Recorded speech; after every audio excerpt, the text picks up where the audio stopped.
Bonjour, peuple du Seigneur. Que le nom de Dieu soit loué, que le nom de Dieu soit magnifié, qu'il soit élevé encore ce matin, au nom de Jésus-Christ de Nazareth. Alors nous reprenons notre activité de méditation matinale. Amen. Ce matin, nous allons méditer du petit livre, c'est-à-dire dans le livre de Apocalypse chapitre 10. Nous allons parler du petit livre et l'ouverture du 7e sceau. Amen. Alors, mes bien-aimés, notre Dieu nous a tant aimés. Comme on dit la parole de Dieu, Dieu ne fait rien sans révéler son secret à ses prophètes ou à ses enfants. Amen. Alors, nous devons comprendre le livre d'Apocalypse est fait à base de nous avertir des choses qui vont arriver afin que chacun de nous puisse vraiment revoir la manière dont il se comporte et qu'il règle ses œuvres comme on vit dans ce monde. Amen. Alors, notre méditation de ce matin va nous encourager à comprendre des choses afin que nous prenions des choses de Dieu au sérieux et tout ce que nous entendons, nous lisons dans sa parole, que cela puisse vraiment nous donner l'occasion à corriger nos failles et à nous repentir afin que nous pourrons recevoir la grâce que Jésus nous a offerte au travers de sa parole. Alors, le Seigneur qui nous a aimés pour venir sacrifier son temps ici-bas, il ne veut pas que ce temps-là soit en vain pour lui. Voilà pourquoi il nous a laissé sa parole et nous a envoyé le Saint-Esprit pour pouvoir nous cadrer, recadrer nos marches et nous avertir afin que le Saint-Esprit puisse vraiment coordonner avec nous la manière dont nous allons marcher dans ce monde vis-à-vis de la parole de Dieu. Sans pourtant tarder, nous allons commencer notre méditation dans le livre de Apocalypse chapitre 10. Dans le premier verset, la parole du Seigneur nous dit ici: Et je vis un ange puissant qui descendant du ciel, enveloppé d'une nuée, et au-dessus de sa tête était l'arc-en-ciel. Et son visage était comme le soleil, et ses pieds comme des colonnes de feu. Il tenait dans sa main un petit livre ouvert. Il posa son pied droit sur la mer et son pied gauche sur la terre. Il cria d'une voix forte comme rugit un lion quand il cria. Les sept tonnerres firent entendre leur voix. Et quand le 7e tonnerre eut fait entendre leur voix, j'allais écrire et j'entendis du ciel une voix qui disait: scelle ce qu'on dit, les 7 tonnerres, et ne les écris pas. L'ange que je voyais debout sur la mer et sur la terre leva sa main droite vers le ciel et jura par celui qui vit au siècle des siècles, qui a créé le ciel et la terre, les choses qui s'y trouvent, la terre et les choses qui sont, et la mer et les choses qui sont, qu'il n'y aura plus de temps, mais qu'au jour de la voix du septième ange, quand il sonnera la trompette, le mystère de Dieu s'accomplira comme il l'avait annoncé à ses serviteurs, les prophètes. Et la voix qui j'avais entendue du ciel me parlait de nouveau et dit: va, prends le petit livre,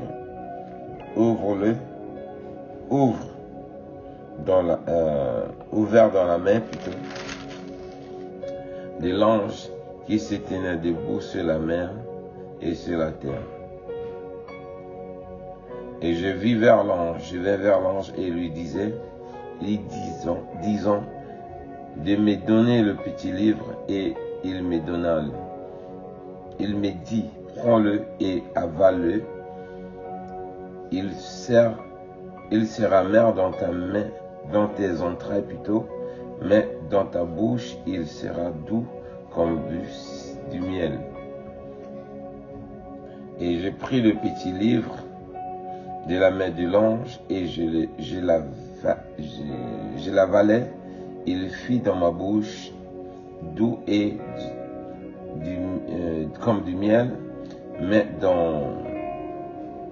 je l'avalai dans mes entrailles et fut rempli d'amertume. Puis on me dit, il faut que tu prophétises de nouveau sur beaucoup de peuples, des nations, de la langue et des rois. Parole du Seigneur. Alors, mes bien-aimés, nous voilà. Dieu qui est juste bon, Dieu qui ne fait rien sans pourtant dévoiler son secret, Dieu qui tient toujours à sa parole, Dieu qui est toujours fidèle, nous enseigne vraiment quelque chose de très important dans ce texte. Et primo, mes bien-aimés, nous voyons, les sons de cette trompette ça vient mettre en cause les activités de l'homme sur la terre. Pendant ce temps, lorsque la terre a été ravagée autrefois par les eaux, Dieu avait juré qu'il ne détruira plus la terre. Amen. Mais cette fois-ci, comme ça sera la clôture de l'aventure de l'être humain si bas, qu'il va vivre selon le bien et le mal, Dieu va utiliser tous les moyens nécessaires pour pouvoir abolir cette première alliance que Dieu avait traitée avec Noé, afin que sa parole ne vienne pas contre lui-même. Parce que nous voyons dans le premier verset, il dit, il vit un ange puissant qui descendit du ciel, couvert, enveloppé d'une nuée au-dessus de sa tête, était l'arc-en-ciel. Amen. Alors pourquoi l'ange là va descendre avec l'arc-en-ciel qui était devant le trône de Dieu? Parce que autrefois, quand Dieu avait détruit la mer et la terre, lorsque Noé est revenu pour rebâtir la terre, Dieu avait juré de ne plus détruire la terre. Nous voyons dans le livre de Genèse, chapitre 9, le verset 8 à 13, le Seigneur nous dit ceci, dans sa parole. Dieu parla encore à Noé et à ses fils avec lui, en disant, voici j'établis mon alliance avec vous et avec votre postérité après vous.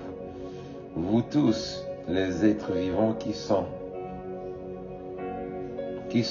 avec vous, tant les oiseaux que les bétails et tous les animaux de la terre, soit avec vous ceux qui sont sortis de l'arche, soit avec les animaux de la terre. Amen. Et j'établis l'alliance avec vous. Aucun éclat ne sera plus exterminé par les eaux du déluge, et il n'y aura plus de déluge pour détruire la terre. Et Dieu dit, c'est ici le signe de l'alliance que j'ai établi entre moi et vous et tous les êtres vivants qui sont avec vous pour les générations à toujours. Verset 13, j'ai placé mon arc dans la nuée et servira de signe d'alliance entre moi et vous. Amen. Donc nous voyons l'arc-en-ciel était ce signe-là symbolisant ce que Dieu avait dit à Noé, qui ne détruira plus la terre comme il avait juré lui-même. Alors, comme, voilà le verset 16, il dit, l'arc sera dans la nuée et je le regarderai pour me souvenir de l'alliance perpétuelle entre Dieu et tous les êtres vivants de toute chair qui est sur la terre. Parole du Seigneur. Donc ici, nous voyons, mes bien-aimés, quand Dieu prend la décision de faire quelque chose, ou bien quand Dieu fait l'alliance avec un être humain, il tient ferme à cette alliance. Alors Dieu qui est souverain, qui n'avait pas rien qui n'a pas à rendre compte à qui quoi que ce soit, mais regardez comment, avant de venir détruire la terre, ou bien mettre fin aux activités de l'homme dans ce monde, le siècle présent, il va utiliser le serment qu'il avait fait autrefois avec Noé, et il ramène cela pour mettre en cause cette alliance et répondre les choses à zéro quoi. Donc nous voyons l'arc-en-ciel qui était là comme symbole pour que Dieu se souvienne de ce qu'il a dit avec Noé. Il va envoyer l'ange qui va descendre avec la nuée et l'arc-en-ciel sur sa tête pour venir sur la terre. Amen. Alors cela doit vraiment attirer notre attention dans ce que Dieu dit. Amen. Alors s'il tient compte de renoncer à cette alliance avec Noé, parce que autrefois, lorsque Dieu détruisa la terre à l'époque de Noé, c'était à cause de l'iniquité. À nos jours, cette iniquité est venue encore. À nos jours, Dieu qui a trouvé tous les mécanismes nécessaires en envoyant Jésus-Christ pour purifier cela, il fallait qu'il vienne maintenant séparer les êtres humains. Mais avant que cela n'arrive, il tient compte toujours de l'alliance qu'il a traitée avec nous. Et voilà pourquoi il va envoyer l'ange pour descendre avec la nuée et l'arc-en-ciel qui était devant Dieu, qui se souvenait de lui. Étant donné cette alliance, elle sera révoquée. Donc voilà pourquoi il va répondre toutes les choses à zéro. Alors, dans tout cela, mes bien-aimés, c'est ce qui va se jouer, ça sera l'alliance que Jésus a traitée avec nous. Amen. Et cette alliance réclame quoi? L'accomplissement de ce qui est écrit dans la parole de Dieu. Toi et moi qui lis cette parole, nous devons garder le témoignage de ce livre que nous lisons, c'est-à-dire la parole de Dieu. C'est ça qui va garantir nos vies. Donc, les activités de ces anges viendront sur la terre pour réclamer la sanctification dans la vie de ceux qui ont gardé la parole de Dieu et qui ont marché fidèlement selon cette parole. Alors, les gens se font les illusions et disent, ce que Dieu dit, nous savons Dieu est amour, Dieu connaît que nous sommes des êtres humains, il va trouver des moyens pour nous excuser. Amen. La parole du Seigneur nous dit ici, dans le verset, dans l'Ézéchiel chapitre 12, le verset 26 à 28, le Seigneur nous dit ici, la parole de l'Éternel me fit adresser en ces mots, fils de l'homme, voici la maison d'Israël dit, les visions qu'il a ne sont pas prêts à s'accomplir. Il prophétise pour des temps éloignés. C'est pourquoi, dis-leur, ainsi parle le Seigneur l'Éternel, il n'y aura plus de délai dans l'accomplissement de mes paroles. La parole que je prononcerai s'accomplirait, dit l'Éternel des armées. Amen. Alors, tout ce que nous sommes en train de lire, mes bien-aimés, nous savons que cela ne tardera pas à s'accomplir. L'homme en nos jours, il se fait des illusions. Il dit ce qu'on entend, c'est que ça ne sera pas à notre vue. Nous n'allons pas vivre ces choses. Quoi qu'il arrive, mes bien-aimés, qu'on soit au tombeau, dans le tombeau ou pas, ou vivant, nous, cela va s'accomplir parce que Dieu ne ment pas, mes bien-aimés. Dieu va ramener des choses à l'ordre. Sur les vivants, tous ceux qui sont morts, tout le monde sera témoin d'expérimenter ce que Dieu va faire dans la vie de tout être humain. Donc les anges là viendront en quelque sorte pour recenser l'homme, ceux qui sont rebelles, ceux qui ont garder la parole de ce livre, c'est-à-dire la Bible, il recevra les récompenses. Mais ceux qui ont marché dans l'incrédulité recevront aussi les récompenses du châtiment. Voilà pourquoi ce que nous devons faire, c'est de réclamer, chercher à nous repentir de nos activités, de nos mauvaises voies, de nos mauvaises pratiques. Regardez comment Daniel nous enseigne ici dans le livre de Daniel chapitre 9, le verset 4 à 6. Daniel prie ainsi. Il dit, la parole du Seigneur nous dit ceci dans le livre de Daniel chapitre 9. Je prierai l'Éternel mon Dieu et je lui fis cette confession. Seigneur Dieu grand et redoutable, toi qui gardes ton alliance et qui fais miséricorde à ceux qui t'aiment et qui observent tes commandements. Nous avons péché, nous avons commis l'iniquité, nous avons été méchants et rebelles. Nous nous sommes détournés de tes commandements et de tes ordonnances. Verset 6. Nous n'avons pas écouté tes serviteurs, les prophètes, qui ont parlé en ton nom à nos rois, à nos chefs, à nos pères et à tout le peuple du pays. Parole du Seigneur. Quand ces anges viendront, mes bien-aimés, voici ce qu'ils vont réclamer de la vie de chaque personne qui vivra ou bien mort, qu'il ressuscitera, chacun devant le trône de la grâce pour justifier et de rendre compte la manière dont nous avons entendu cette parole, comment nous l'avons abordée, comment nous l'avons traitée. Alors, la seule chose qui pourra nous permettre de recevoir la grâce, c'est de nous humilier en faisant ce genre de prière que Daniel avait adressé à l'Éternel et il a trouvé grâce devant Dieu. Dieu l'avait gracié, il avait pardonné. Donc, se faire les illusions que tout ce que nous entendons, cela ne s'accomplira pas maintenant. Nous nous faisons des illusions, mes bien-aimés. L'heure est arrivée où nous devons réparer nos erreurs, nos fautes, afin que nous soyons graciés. Parce que Dieu il n'y a plus de temps à perdre, mes bien-aimés. Nous sommes presque arrivés à l'accomplissement de ces choses. Dans le livre de Apocalypse, chapitre 11, verset 18, le Seigneur nous rappelle encore ceci. Les nations se sont irritées et la colère est venue et le temps est venu de juger les morts, de récompenser les serviteurs, les prophètes, les saints et ceux qui craignent ton nom, les petits, les grands et détruire ceux qui détruisent la terre. Amen.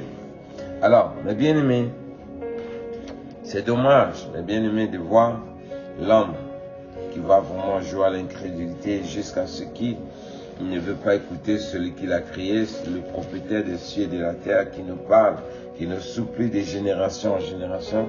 Mais jusqu'à présent, l'homme continue à s'entêter dans sa marche. Il ne veut pas tenir compte de ce que Dieu nous parle.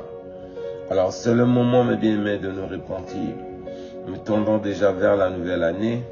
Est-ce que nous allons continuer à vivre, mener une vie d'iniquité, ou bien nous allons changer de vie? Amen. Puisque la parole du Seigneur est claire, mes bien-aimés. Si nous voulons recevoir la grâce que Dieu nous a faite en Jésus-Christ, la seule chose que nous devons faire, c'est nous repentir de nos mauvaises voies. Comme il dit dans le livre d'Apocalypse, Actes des Apôtres, chapitre 3, de versets 17 à 21, le Seigneur nous rappelle également ceci. Et maintenant, frères, je sais que vous avez agi par l'ignorance, ainsi que vos chefs. Mais Dieu accomplit de la sorte ce qu'il avait annoncé d'avance par la bouche de ses serviteurs, que son Christ devait souffrir. Repentez-vous donc et convertissez-vous pour que vos péchés soient effacés, afin que des temps de réfléchissement viennent de la part du Seigneur et qu'il envoie celui qui vous a été destiné, Jésus-Christ, que le ciel doit recevoir jusqu'au temps de rétablissement de toutes choses dont Dieu a parlé anciennement par la bouche de ses saints prophètes. Parole du Seigneur. Alors, mes bien-aimés, ce que nous devons faire, c'est de nous repentir, de reconnaître que nous sommes ignorants, d'avoir pratiqué nos pratiques. Parce que si nous sommes conscients des actes que nous sommes en train de poser, on n'aura plus changé, nous ressaisir plutôt et opter désormais pour la repentance que Dieu nous réclame. Mais si nous voulons endurcir nos cœurs, c'est parce que nous ne voyons pas les conséquences de ce que chacun va subir en continuant à mener une vie d'iniquité, c'est-à-dire une vie pécheresse, jusqu'à la fin de toutes choses. Rien n'est encore tard tant qu'on a le souffle de vie. Rien n'est encore tard tant que le Seigneur n'est pas encore de retour. Le peu de temps qui nous reste, mes bien-aimés, optons pour la repentance, Dieu nous accordera sa grâce. Donc, c'est un peu ce qu'on avait à partager ce matin. Que Dieu nous bénisse, que Dieu nous protège. Shalom, shalom. On se retrouve prochaine fois par la grâce de Dieu. Bye bye.